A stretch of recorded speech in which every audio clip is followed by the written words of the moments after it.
What is up everyone, and welcome to some more F1 23 My Team Career Mode. This is round number 17 of season 4 of our Jaguar racing career, and we are going to be at the Japanese Grand Prix. I am very excited for this one. You may remember back to last season, if you were watching at that point, that we actually won the Japanese Grand Prix last season after a very difficult season. We had been struggling a lot. We showed up in Japan, we got pole, we led from lights to flag. And I'm hoping that we'll be able to do a very similar thing here today. As, well, it's been a few rounds since we had a victory now. I can't remember the last one we had. I think it was Hungary. We obviously had a podium in Monza, but Singapore was a bit of a struggle for us. Yeah, last time out we only got P10. Belgium, we obviously had a DNF, and we currently sit about 15 points adrift of Lando Norris in the championship. I don't know the exact number. I think it might be 14 now I think about it, but yeah, not sure. Either way, hopefully we can close that gap to him a little bit here today by getting a good result and yeah, just catching up to him a bit in the championship if we can. Sergio Perez leading the rivalry between myself and him at the moment as well, so hopefully we can use this weekend as an excuse to close him down. And one thing I am slightly concerned about is this one, the energy store. It's currently at 56%, and this is our last energy store, so I think we may have to take a grid penalty for that one at some point. And when I do take that grid penalty, I might take a new gearbox at the same time as well, because I don't think I'm going to be able to make it to the end of the season on the gearbox that we've got either. So I think we take the new gearbox, we take the new energy store at the same time, probably go to the back of the grid. I'm trying to think where would be a good idea to do that. I think the next race after this one is Qatar. I probably don't want to do it there because I'm not very good at Qatar, so I don't think I'd be able to make up a good number of positions there. But maybe somewhere like Kota, where I know I can make my way through the field, might be a better place to do it. I don't even remember if Kota's on the calendar now that I think about it, though. I think it is. I can't remember off the top of my head. But I guess we'll find out as the season unfolds where the rest of the tracks are and stuff like that. Pace in practice was fairly decent. It wasn't the most amazing pace I've ever shown in a practice session, but at the end of the day, just practice. It doesn't really matter. What really matters is qualifying, and that is what we're going to be getting into in just a second.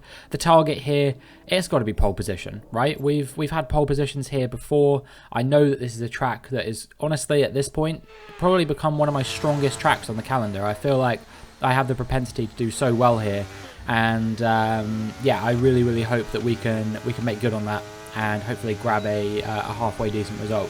As we do a 125.5 to kick off our first flying lap on a fresh set of soft compound tyres, and that puts us fastest in the session at the time that I set it, which is nice, but we're down in P8 by the time the session is over. I am improving. We'll see exactly by how much we improve. Don't have a great run through the final chicane, and that causes us to lose a bit of time, but we improve by about 3.5 tenths. It's a 125.1, and that is P5. So we've made it through to Q2.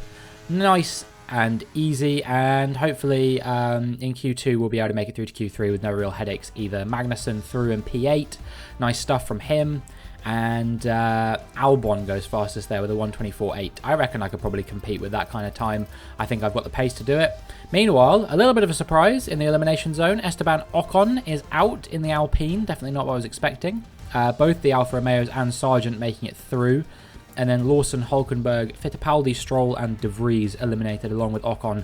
Leclerc, again, so close to the drop zone. He has been having some very shaky Q1s recently. I feel like there was another race we did recently where he was almost out in Q1 as well, but scraped through in 16th from my recollection. So yeah, here we are in Q2 now. Used set of soft compound tyres to start things off, and it is going to be a 125.6.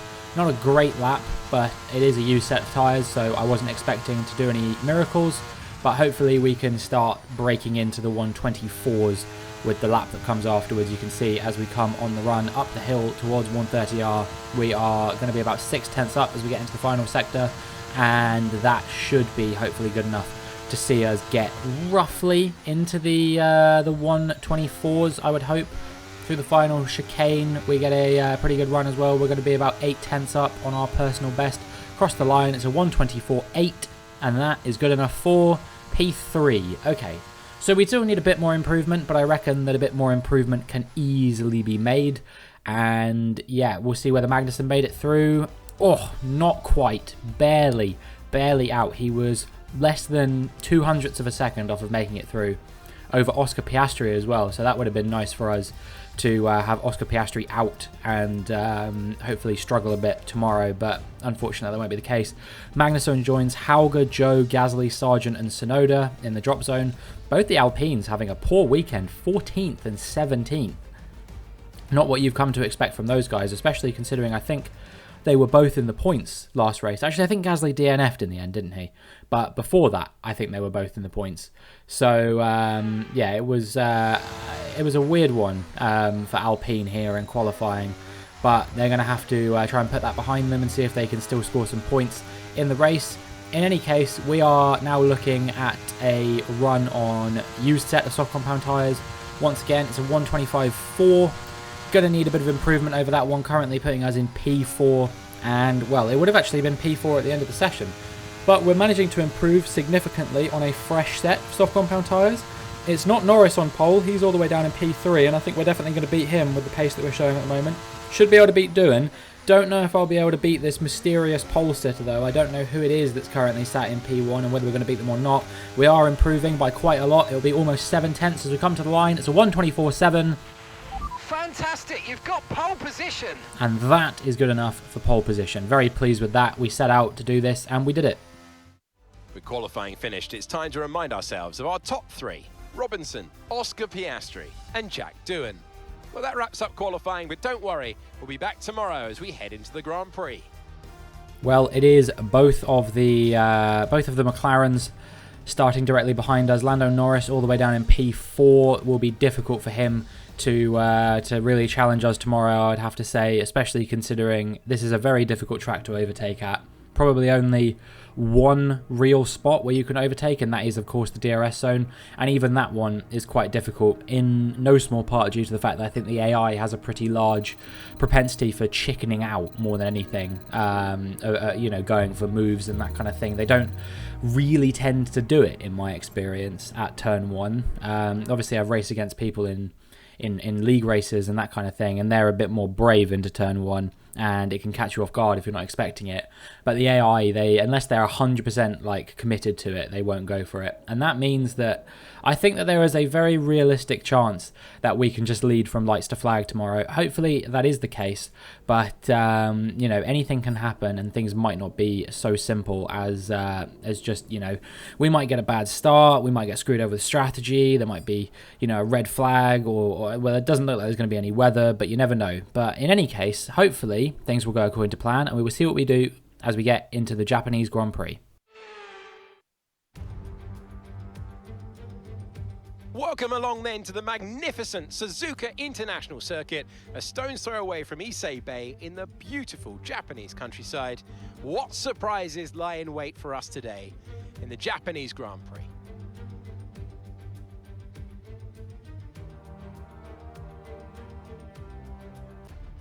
Let's run you through the driver grid order for today's exciting race.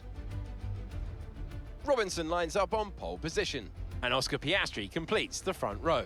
As we continue through the rest of the grid today, we have Doohan, Norris, Sainz, Verstappen, Perez, Albon, Leclerc, Russell, Hauger, Joe, Gasly, Sargent, Tsunoda, Magnussen, Ocon, Liam Lawson, Fittipaldi, Stroll, De Vries, and Nico Hülkenberg rounds off the grid.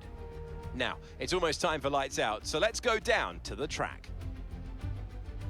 Joining me for today's race once again is Anthony Davidson. Joined once again by former Formula One driver Anthony Davidson, and they've had a lot of on-track incidents recently that could leave them low on confidence. Certainly confidence is an important factor, and every time you're involved in an incident, it's not just the car you damage, but that confidence as well. But all the top racing drivers are able to tune that out when the race gets underway and focus on the job at hand. Okay, here we go. I know what you can do. Don't let me down. Well, we had a difficult time out last time, of course, but it seems like it is going to be a medium-hard strategy here today, and I wouldn't be at all surprised if, you know, maybe we box a couple laps earlier than the strategy suggests, just to make sure that all our bases are covered, make sure there's almost absolutely no chance that Piastri or Doohan or someone like that can get any kind of undercut on us whatsoever. And yeah, hopefully we can just, like I said, lead from lights to flag, have a very comfortable race. You know, I understand that obviously it means that it might not be the most action-packed race of all time, but you know, I'm not the kind of person who creates some, you know, sort of scripting in these kinds of things just to spice things up a little bit. And also, I think if I put myself in any jeopardy whatsoever, I probably will just not win the race. Like, there's not going to be a like, oh, now I have to fight my way back into P1. I think I just lose. So yeah, we won't do that, but we will see what we can do as we get into the Japanese Grand Prix. And the lights go out, and we've had a pretty good getaway there. And yeah, we are going to be definitely leading off the line. You can see that Sainz has made his way all the way up from P5 to P2. Remarkable start from the Spaniard there. And Norris all the way down to P5. Disappointing for him, and great news for us, because it means that as things stand, if we can keep things like this, if Norris stays P5, we stay P1, we will be back in the lead of the Drivers' World Championship. So that actually suits us very well. We've had a very nice getaway. We are leading by a tenth or two over Sainz at the moment. But yeah, I think maybe I didn't warm my tyres up quite as efficiently as I would have liked to, because it seems at the moment like Sainz is getting very, very close to me on these corner exits, and I'm struggling quite a lot to really keep him at bay. Yellow flag there. I think that is just due to, you know, some people going quite slowly through the hairpin, that kind of thing. I don't think that that's really any kind of major incident or anything. All seems to be cleared away at this point. And well, we've done a good job of holding on to P1 on this opening lap. Sainz closing me down a little bit on the run to 130R, but I don't think he'll be close enough. And by the time we go through it, I am going to be comfortably ahead. So we will be leading at the end of the first lap, providing any incidents don't happen through the final chicane, which they haven't, which is nice. And yeah, hopefully that is the first of 27 laps led by us on our way to a very comfortable, very easy, very nice, smooth victory at the Japanese Grand Prix. That's exactly what I want, but you know, anything can happen at any point during this race to throw that into a bit of chaos. As we move on to the end of lap 3 and start lap 4, we are going to still be leading. No real headaches yet from the cars behind us. And I am not really too worried about Sainz with the DRS at the moment. He's not really proposed much of a threat against me. He's just kind of, I don't know, he's always maybe a tenth or two off me as to where he needs to be, getting into a braking zone or something like that. I don't even feel like I'm driving amazingly well. You know, on the exit of Spoon Curve, I'm a bit too tight to the inside. Sometimes I put the power down a bit too early on the exit of the hairpin and get a little bit of a wobble on.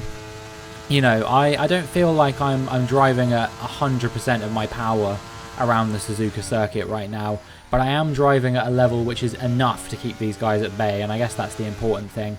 Piastri currently sat with the fastest lap, but whether that sticks around or not, I'm not sure. It depends. Probably it won't change till after the pit stop now, you would have to imagine. Carlos Sainz actually had a much better exit from the chicane there than me on this occasion, and he is going to go out the inside. You can see he was actually briefly ahead of me there, but he had the inside line at the corner, and so he decided to back out, and that is exactly what I was talking about earlier.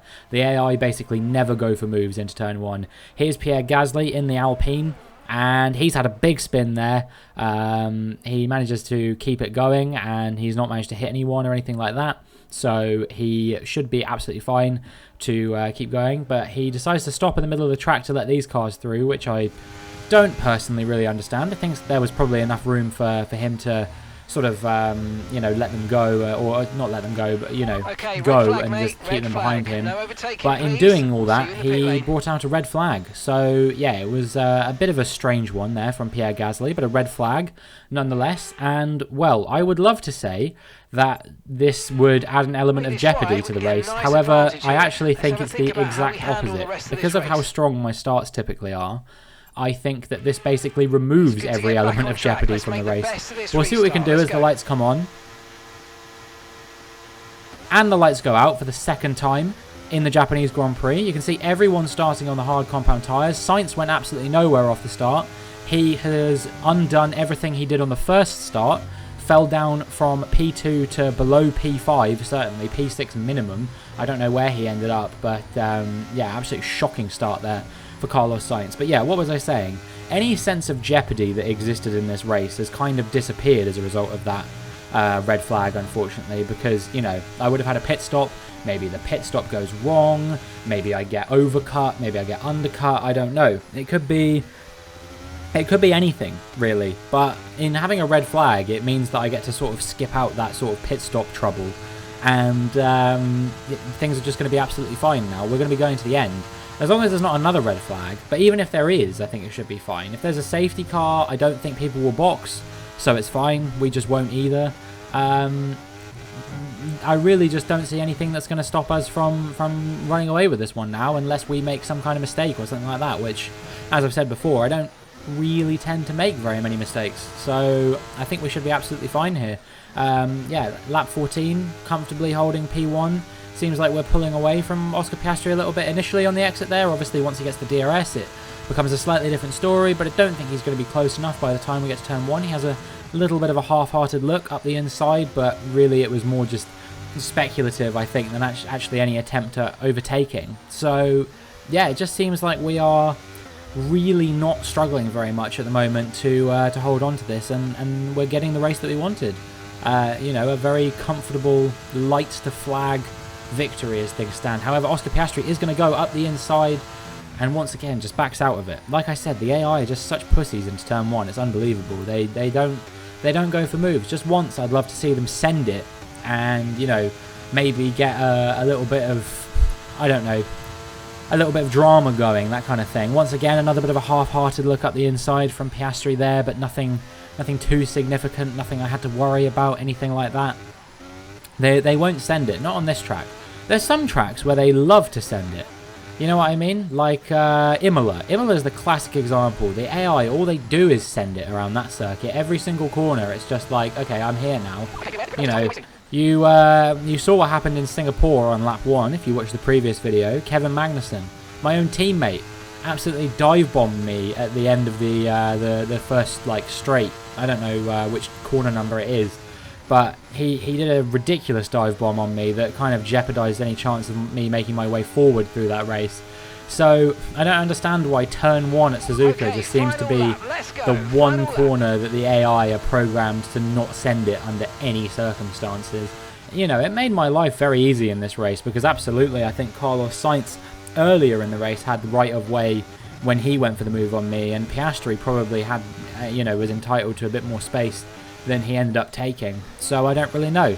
But as we make our way towards the end of lap 27, I don't think anything is gonna bother us this time. You know, I'm sure a lot of you, if you did watch this video, might have gone into it thinking, oh, it's 22 minutes. There's no doubt in my mind he's probably going to have some kind of mechanical failure or something like that. But no, there was no mechanical failure, nothing like that. This just really was probably the most straightforward race I think I've ever had in, what is this, number 88? I guess 3 of those are recaps. So my 86th race this would be, because there's a lost episode. My 86th race, we round the final corner for what is my easiest victory in Formula 1 so far.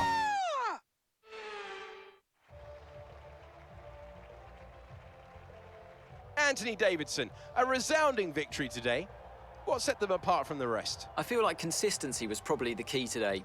There's being quick, and then there's being quick lap after lap after lap. If you can do that, you can capitalise on other people's errors without making many of your own. And that's an approach that can push you a long way up the field. A show-stopping performance from the 3 drivers approaching the podium right now. It's been an interesting Grand Prix, that's for sure. Well, I'm very happy with that result. I think we had a great weekend. I think ultimately we were probably just the best driver on the circuit over the course of the weekend. We got pole position. We led from lights to flag. I think we got the fastest lap as well, if I'm not mistaken. You know, we were not breaking away from the cars behind or anything like that. It was a victory where I was kept honest by Piastri and Doohan and the cars behind the entire time, but ultimately no real jeopardy, and we walk away with our 5th race win of the season. So let's have a look then at the drivers' standings. Robinson takes over the lead of the Drivers' Championship. So let's discuss, Ant. Who would you say is a contender for your driver of the day? I have to give it to Robinson. Let's move on to the constructors. McLaren continue to increase their gap at the top. There is also a strong showing from the Mercedes team today as they make their way up the standings. Well, that certainly was an exciting weekend of Formula One. Be sure to join us for more exciting Formula One action very soon. Well, that fastest lap ended up proving pretty crucial, actually. It means that we move back into the lead of the Drivers' Championship. We still sit in P4 in the Constructors, unfortunately, and that is, like I said, just due to the fact that, unfortunately, Kevin Magnussen has not been putting in the performances I would have wanted him to be. Once again, not scoring any points here today. A little bit disappointing, but, you know, hopefully he can come good in some of the next races. Especially, he did take a grid penalty today, to be fair. So I'll cut him some slack. He started 16th, and it's not an easy track to overtake at. So the fact that I think he finished 11th or 12th, something like that, I'll give him the benefit of the doubt on this one. He did all right. Hopefully, he won't have to take too many more grid penalties this season, and maybe he'll be able to capitalise on some others that do, and get himself up into some elevated positions in some future races. You know, like I said, I think I'm probably going to try and take a grid penalty at Kota. As for the other races, I think I'll probably just try my hardest not to take grid penalties if I absolutely don't have to. Obviously, we might have more mechanical failures over the season. You never know how the season is going to unfold. We still have, I think, 6 races left after this. I'm trying to think what those are. I think Vegas is the one that's missing from the calendar now of the remaining races. I think we missed Jeddah, Zandvoort, and Vegas, if I remember correctly. So yeah, I think the races we've got left are Qatar, Kota, Mexico, Brazil, Portugal, and Abu Dhabi. I think those are the ones we've got left. Of those ones, I think I could easily win another 2, maybe 3 races on the calendar, is the hope. I don't know whether that will unfold that way or not, but hopefully even in the races where we don't win, we can get a solid result and not have too much of a points drop to our closest rivals. You know, we're like almost 30 points ahead of Piastri now, I think, and we are tied on points with Lando Norris because of that fastest lap, like I said. So yeah, pretty strong result from us here today. But like I said, still 6 races to go, tied on points. Anything could happen. Piastri could probably get himself involved in the championship fight again. I don't know. Yeah, I think that I'm very happy with the performance here today, though, and it's got us back into the lead of the championship, which is always nice to have, because it means that people are chasing you and not the other way around. As always, make sure you leave your comments as to who you think I should sign as my teammate for Season 5, because it is coming up soon, and that is going to be it for this video. So if you enjoyed, please make sure you like and subscribe, and hopefully I will see you in the next one.